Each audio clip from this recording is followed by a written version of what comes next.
റെഡ്മിയുടെ Redmi A2 എന്ന പുതിയൊരു smart phone Indian മാർക്കറ്റിൽ ലോഞ്ച് ചെയ്യാൻ പോകുന്നുണ്ട്. ഇത് ബഡ്ജറ്റ് സെഗ്മെന്റിൽ വരുന്ന ഒരു സ്മാർട്ട് ഫോൺ ആയിരിക്കും. ഈ ഒരു ഫോണിൻ്റെ ഫീച്ചേഴ്സിനെ പറ്റിയിട്ടുള്ള പല കാര്യങ്ങളും ഇപ്പം അറിയാൻ കഴിഞ്ഞിട്ടുണ്ട്. മുമ്പ് ലോഞ്ച് ചെയ്തിട്ടുള്ള റെഡ്മി A1 എന്ന ഫോണിൻ്റെ സക്സസർ ആയിട്ടായിരിക്കും റെഡ്മി A2 എന്ന സ്മാർട്ട് ഫോൺ വരിക. ഈ ഒരു വീഡിയോയിൽ നമ്മൾ നോക്കാൻ പോകുന്നത് റെഡ്മി A2 എന്ന ഫോണിനെ പറ്റിയിട്ടാണ്. ആദ്യം നമ്മൾ ഫീച്ചേഴ്സൊക്കെ നോക്കുകയാണെന്നുണ്ടെങ്കിൽ ഡിസ്പ്ലേയുടെ കാര്യത്തിൽ റെഡ്മി A2ൽ 6.52 ഇഞ്ചിൻ്റെ HD+ ഡിസ്പ്ലേ വരാനാണ് സാധ്യത. ഫുൾ HD റെസൊല്യൂഷൻ വരാൻ ചാൻസ് ഇല്ല. HD റെസൊല്യൂഷൻ മാത്രമേ ഈ ഫോണിൽ വരാൻ ചാൻസ് ഉള്ളൂ. പിന്നെ കൂടിയ റിഫ്രഷ് റേറ്റ് സപ്പോർട്ട് ചെയ്യാൻ സാധ്യതയില്ല. 60 ഹെർട്സിൻ്റെ റിഫ്രഷ് റേറ്റുമായിട്ടായിരിക്കും ഈ ഒരു സ്മാർട്ട് ഫോൺ വരിക. അതുപോലെ തന്നെ ഫോണിൻ്റെ ഫ്രണ്ടിൽ ലേറ്റസ്റ്റ് ആയിട്ടുള്ള പഞ്ചോൾ ഡിസൈനും കാര്യങ്ങളൊന്നും വരാൻ ചാൻസ് ഇല്ല. വാട്ടർ ഡ്രോപ്പ് നോച്ച് ഡിസൈനുള്ള നോച്ചായിരിക്കും ഈ ഫോണിൽ വരിക. അപ്പോൾ ഡിസ്പ്ലേ ഫീച്ചേഴ്സ് നോക്കുകയാണെന്നുണ്ടെങ്കിൽ വളരെ ബേസിക് ആയിട്ടുള്ള ഡിസ്പ്ലേ ഫീച്ചേഴ്സ് മാത്രമാണ് ഈ ഫോണിൽ വരാൻ ചാൻസ്. പക്ഷേ ഒരു കാര്യം എന്താ വെച്ചാൽ വിലയും അതിനനുസരിച്ചിട്ട് അത്യാവശ്യം നല്ലോണം കുറവായിരിക്കാൻ തന്നെയാണ് സാധ്യത. പിന്നെ ഈ ഫോണിൽ ഫിംഗർ പ്രിൻറ്റ് സെൻസർ വരാൻ ചാൻസ് ഇല്ല. റെഡ്മി A1 എന്ന ഫോണിലും ഫിംഗർ പ്രിൻറ്റ് സെൻസർ വന്നിട്ടില്ല. അതിൻ്റെ സക്സസർ ആയിട്ടുള്ള ഈ ഫോണിലും ഫിംഗർ പ്രിൻറ്റ് സെൻസർ വരാൻ സാധ്യതയില്ല. പിന്നെ റെഡ്മി A1+ എന്ന ഫോണിൽ ഫിംഗർ പ്രിൻറ്റ് സെൻസർ വന്നിട്ടുണ്ടായിരുന്നു. പിന്നെ ഈ ഫോണിൻ്റെ വെയിറ്റ് വരിക ഏകദേശം 192 ഗ്രാം ആയിരിക്കും. തിക്നെസ് വരിക 9.1 mm ആയിരിക്കും. പിന്നെ ഈ ഫോണിൻ്റെ ബ്ലാക്ക്, ഗ്രീന്, ബ്ലൂ എന്നിങ്ങനെ 3 കളർ വേരിയൻസ് ലോഞ്ച് ചെയ്യാനാണ് സാധ്യത. ഇനി പ്രോസസ്സറിൻ്റെ കാര്യത്തിലോട്ട് വരികയാണെന്നുണ്ടെങ്കിൽ mediatekൻ്റെ helio G36 എന്ന പ്രോസസ്സറുമായിട്ടായിരിക്കും ഈ ഒരു സ്മാർട്ട് ഫോൺ വരിക. റെഡ്മി A1 എന്ന ഫോണിൽ mediatekൻ്റെ helio A22 എന്ന പ്രോസസ്സറാണ് വന്നിട്ടുള്ളത്. അത് ഒരു ക്വാഡ് കോർ പ്രോസസ്സറാണ്. എന്നാൽ ഈ ഫോണിലോട്ട് വരുമ്പം കുറച്ചും കൂടി ബെറ്റർ ആയിട്ടുള്ള ഒരു ഒക്ടാ കോർ പ്രോസസ്സർ വരുന്നതായിരിക്കും. അപ്പം അത് ഒരു അപ്ഗ്രേഡ് ആണ് എന്നൊക്കെ പറയാവുന്നതാണ്. പിന്നെ ഇതിൽ 5G സപ്പോർട്ട് ചെയ്യില്ല. മാക്സിമം 4G സപ്പോർട്ടായിരിക്കും വരിക. ബഡ്ജറ്റ് സെഗ്മെൻറ്റിൽ വരുന്ന ഫോണാണ്. ആ ഒരു പ്രൈസ് റേഞ്ചിൽ നമുക്ക് ഇപ്പം 5G സപ്പോർട്ടൊന്നും എക്സ്പെക്റ്റ് ചെയ്യാൻ പറ്റില്ല.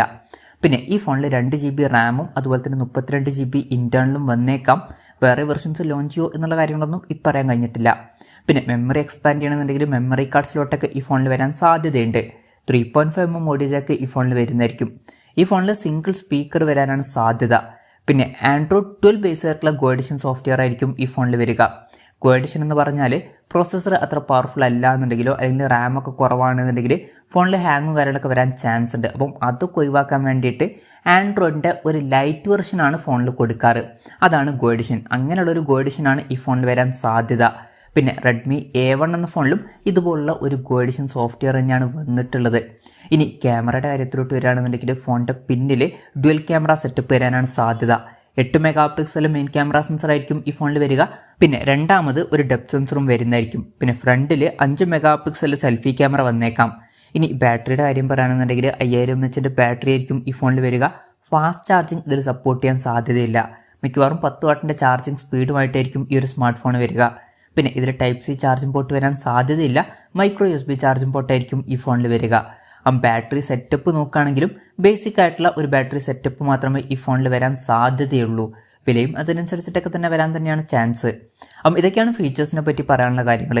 ഇനി വിലയുടെ കാര്യം പറയുകയാണെന്നുണ്ടെങ്കിൽ ഈ ഫോണിൻ്റെ യൂറോപ്യൻ മാർക്കറ്റിലെ വില 97 യൂറോസ് ആയിരിക്കുമെന്നാണ് റിപ്പോർട്ടുകൾ പറയുന്നത്. അതായത് 8600 രൂപ പ്രൈസ് റേഞ്ചിൽ.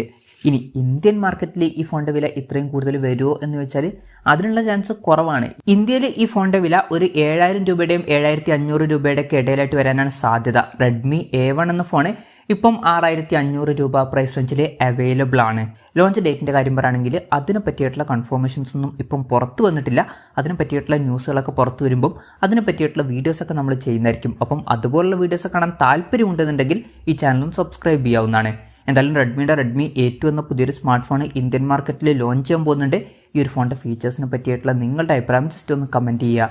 അതുപോലെ തന്നെ ഈ ഒരു സ്മാർട്ട് ഫോൺ ഇന്ത്യൻ മാർക്കറ്റിൽ നിങ്ങൾ ഏത് പ്രൈസിങ്ങിലാണ് എക്സ്പെക്റ്റ് ചെയ്യുന്നത് എന്നുള്ള കാര്യം കൂടി ജസ്റ്റ് ഒന്ന് കമൻറ്റ് ചെയ്യുക.